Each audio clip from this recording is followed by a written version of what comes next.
it funky, make it funky.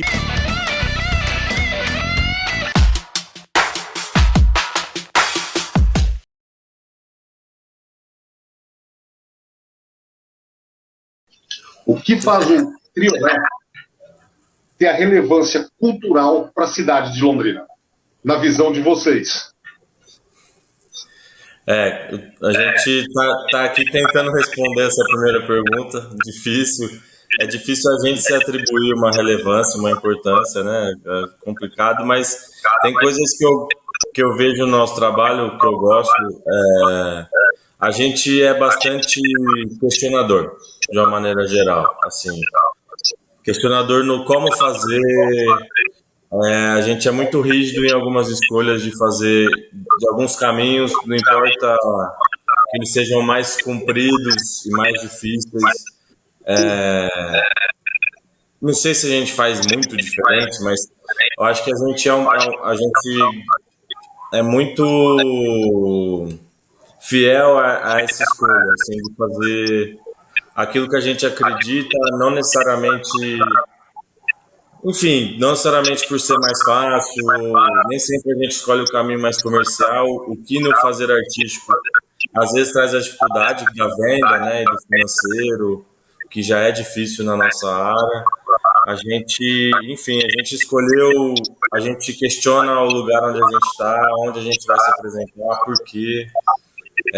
A gente passou por algumas formações e na última atualização em 2016, assim, a gente chegou numa missão, inicialmente para o grupo Triolé, né? A gente chegou numa missão um pouquinho diferente para o espaço, para a Vila Triolé, mas que em 2016, quando a gente chegou, eu e o Ale conversando, na missão do grupo Triolé, que somos nós dois, a missão é provocar um encontro com o público no território da palhaçaria. De uma maneira ou outra, a gente sempre fez isso, de 2010 para cá, né? Mas agora a gente conseguiu colocar numa frase e olhar para ela e sempre voltar para ela. Então, provocar no sentido de que a gente precisa agir, né? É uma ação nossa, provocar um encontro com o público. A gente faz para encontrar com as pessoas, com a plateia e com o público também enquanto espaço público, né? Ocupar a rua, ocupar as praças, as pessoas se encontrarem com a gente, se encontrarem no espaço público. Isso por meio da linguagem da palhaçaria, que a gente chama de território, porque é algo, ao menos para a gente, eu ouvi isso de um outro palhaço, que é maior do que uma linguagem, é um território, porque muitas coisas se conectam com a palhaçaria. Enfim, diz aí, Ale. Não, eu acho que é por aí mesmo. Eu acho que a gente, o fato da gente às vezes não escolher o caminho mais fácil nos traz algumas dificuldades, mas também depois nos traz alguns retornos mais seguros, assim. A gente está colhendo algumas coisas, e nem digo que são financeiras, mas eu acho que são de respostas. Eu acho que quando o Gerson coloca que é difícil a gente atribuir para a gente mesmo a importância, né? É porque aí a gente ouve das pessoas que vão na vila ou que veem o nosso trabalho, ou que acompanham. A gente está vendo agora, depois de quase 12 anos de grupo, agora a gente começa a sentir alguns reflexos de escolhas que a gente fez lá atrás. Então, nesse sentido, eu acho que tem essa relevância, né? Que a gente consegue alcançar alguns lugares importantes, algumas pessoas, o trabalho que a gente tem desenvolvido na vila, pensando muito nas pessoas que moram no bairro onde a vila está, eu acho que é importante também, e é um trabalho que está sendo desenvolvido, não tem, né, a gente não pode dizer assim, opa, chegamos, fizemos, nós estamos aprendendo a cada dia, né? Ele vai evoluindo no dia a dia, na verdade, vai se construindo, é isso? Isso, exatamente. Me fala uma coisa, vocês estão na Vila Industrial, é isso? Na Vila Industrial. Isso, esse público de 2010 para cá, ele se mantém ou ele vai alterando esse público? Vai entrando gente nova, vai saindo gente nova como público, espectador de vocês lá na Vila? Quer falar aí, Lamberto? O espaço Vila Triolé a gente inaugurou em 2013. Uhum. E, assim, Jorge, a gente conta isso com orgulho, mas a gente foi bem arrogante, petulante. A gente tem orgulho do nosso fracasso logo de cara lá. Porque a gente aprendeu muito com isso, assim. A gente identificou no momento de fazer o projeto da Vila Triolé que a Zona Oeste não tinha equipamento cultural. Uhum. Depois a gente mudou nossa visão sobre cultura e equipamento cultural, né? Mas a gente pensou, aqui não tem teatro, a gente vai chegar, apresentar e o povo vai vir, porque é só chegar.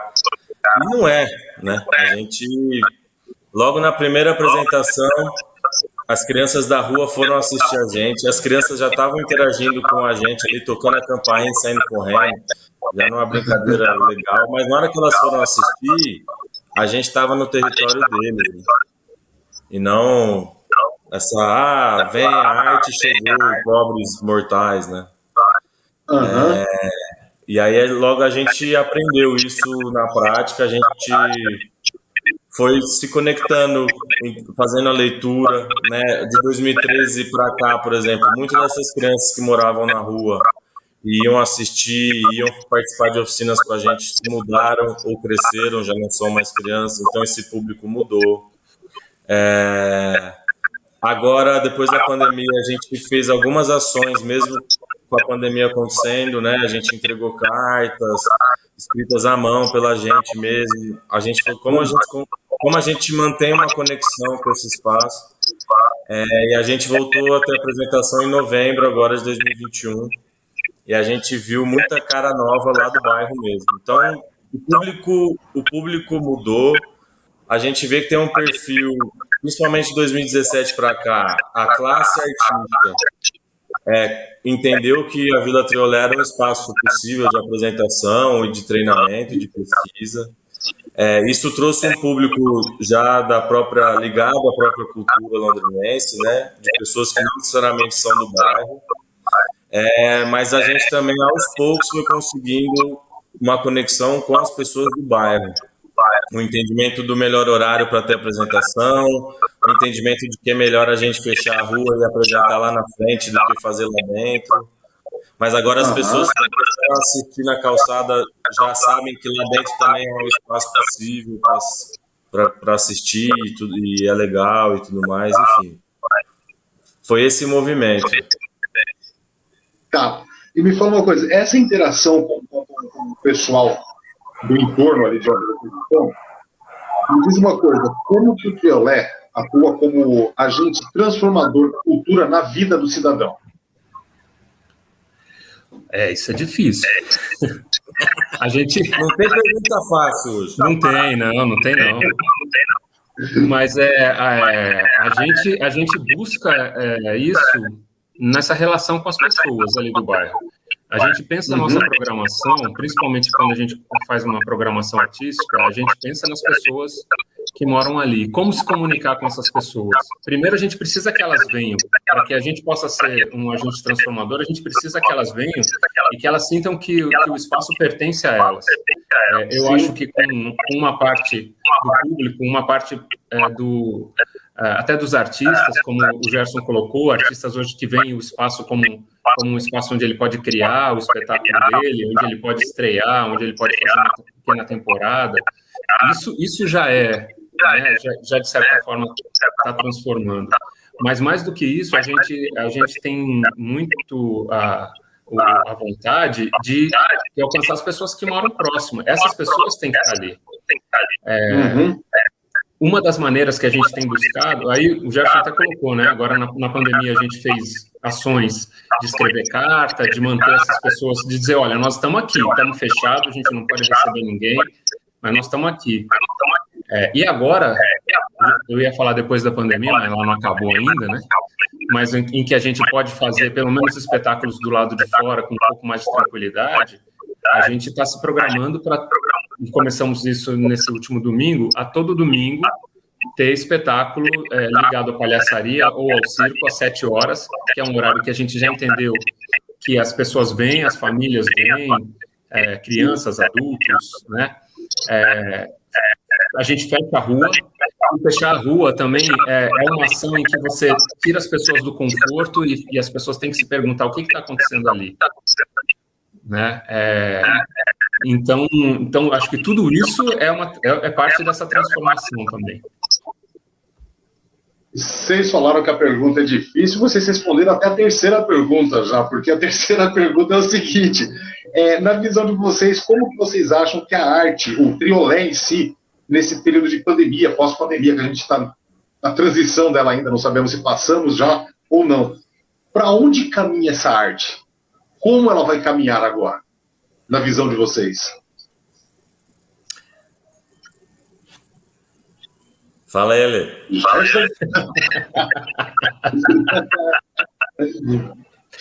Não, eu acho que ela caminha nessa relação com o público. Ela vai. Nós temos primeiro, eu acho que é um trabalho que a gente faz muito e é diário, é entender como é que a gente se conecta com o público. Vai ser por meio digital, vai ser por meio remoto, por meio de apresentações ao ar livre agora.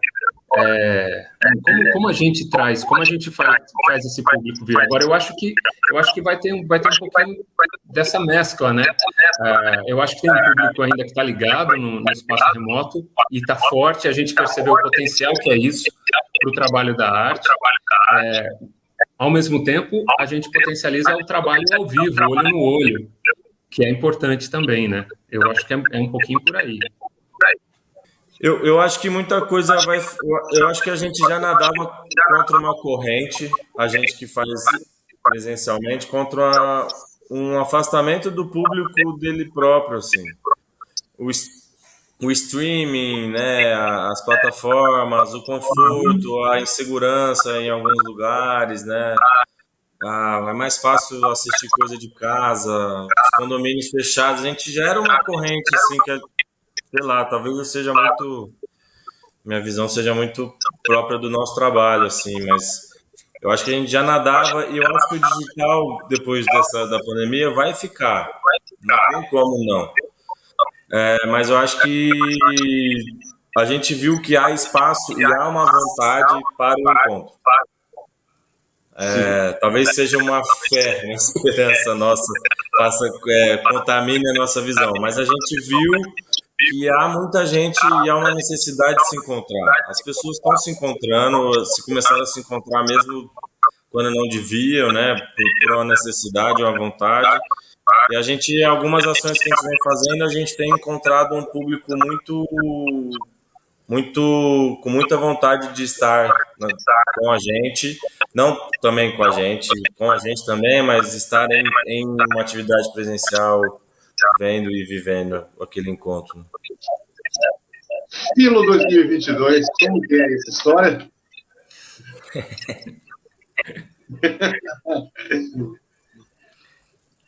Vai lá. A gente, o Luiz, né? Você já falou com ele, né? O Luiz procurou a gente e a gente resolveu encarar essa missão. Não sei se é uma palavra que eu gosto, assim. A gente quis se encontrar com o Filo. E talvez o encontro, a gente está usando essa palavra, gastando ela aqui, mas é o que a gente vive, basicamente. A gente quis se encontrar com o Filo, né? Numa oportunidade que nos foi apresentada, e a gente achou que podia, há uma vontade, há um desejo, há um encantamento, há uma vontade mesmo, assim, de propor, junto aí a Amém, né, que continua, né, o Luiz, mas agora trazendo pra gente a ASPA, né, que é a nossa associação, eu, a Lê, a Amanda, a gente participar das propostas desse Filo, nesse lugar de somos artistas, vivemos o Filo, a gente se encantou já com o Filo. O Ale fala bem, o Filo, mais que um festival, talvez seja uma entidade da cidade, com todo respeito a entidades, né? Mas a esse ser, é um ser que nos encantou, que a gente sabe que passou por problemas, sabe que tem problemas, e sabe que ele precisa ser questionado, e isso está sendo feito em inúmeras esferas, de inúmeras maneiras. Mas, basicamente, assim, a partir da oportunidade, veio a vontade nossa da gente se encontrar com o Filo, com esse ser, com essa entidade, e fazer as propostas e fazer os questionamentos que ao menos a gente faz também para o nosso trabalho, que a gente faz enquanto artista, que a gente faz enquanto cidadão de Londrina, e trazer esses questionamentos e assim, não vai ser de uma vez, mas eles estão presentes. Eles vão ser respondidos e a gente quer responder junto com muita gente. Não é só a gente que vai responder, não. É isso que a gente vem conversando e está tentando caminhar aí. Você tem alguma expectativa principal, assim, um rumo a seguir? Falar assim, pô, sempre pensei o Filo nessa direção. Você tem alguma expectativa em relação a isso? Eu diria que a expectativa é que o Filo volte a se conectar com a cidade. Quando eu cheguei, aí eu vou contar uma história minha, porque quando eu cheguei aqui em Londrina, em 88, a minha primeira conexão com a arte foi com o Filo. Eu enlouqueci com isso. Eu começava a assistir espetáculo meio-dia e terminava, o último começava meia-noite. Teve dia de eu assistir 5 espetáculos seguidos, assim, e passar os dias, e sentir esse movimento na cidade. A gente sentia que a cidade respirava diferente, que o calçadão, né, tinha espetáculos, tinha performances, que as pessoas sabiam o que estava acontecendo. Claro que a gente sabe que isso há 30 anos atrás é diferente. Londrina não tinha 500 mil de habitantes, né? A gente sabe que a cidade cresceu também, o movimento é outro, mas eu acredito que essa conexão do Filo com as pessoas da cidade, né, que as pessoas entendam esse movimento, respirem durante aí 10 dias, 12 dias a princípio, não sei, aí a gente vai ver, mas durante esse período do Filo, que as pessoas sintam esse ar diferente, né, que era como a gente sentia. Né? Eu, pelo menos, sentia muito isso ali no final da década de 80, 90, que eu era maluco por esse festival, assim, né? Mas eu acho que é legal colocar uma coisa assim também. Essa conexão, ela é mais do que só as pessoas respirarem arte durante o festival. Mas é que as pessoas entendam que a cidade produz cultura. E que que o Filo, ele é a cerejinha do bolo, não só o Filo, né? A gente tem outros festivais, a gente tem festival de dança, de cinema, e que esses festivais, eles são a cereja do bolo de uma arte que é produzida o ano inteiro. Então, se a gente pensar assim, a minha expectativa agora é que, além da gente, claro, fazer com que o Filo seja aquele evento lindo que as pessoas vejam, mas que ele deixe resultados para que as pessoas, depois do Filo, procurem as nossas produções, para que as pessoas vão ao teatro e encham as nossas casas mesmo assim. Que isso seja o estímulo para elas, né? E não que ele termine ali.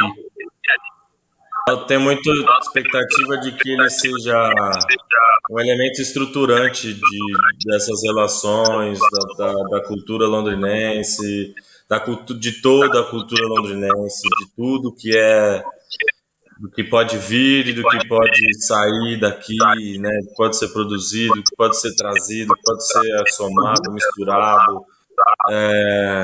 Até estou falando de uma perspectiva bastante utópica, assim, mas eu acho que a questão estrutural da relação do Filo com a cidade, com as pessoas, artistas, enfim, acho que tudo isso está nesse bolo do que a gente sonha e almeja, e que a gente, mais do que a gente precisa deixar muito claro, que a gente sabe que não vai fazer só nós. A gente vai fazer isso com muita gente. A gente faz uma pergunta já há algum tempo, pensando nisso, que é onde nós erramos. Entendendo que, claro, é um contexto complexo de toda a estrutura da sociedade, do momento que a gente vive, inclusive político, né, já há um tempo.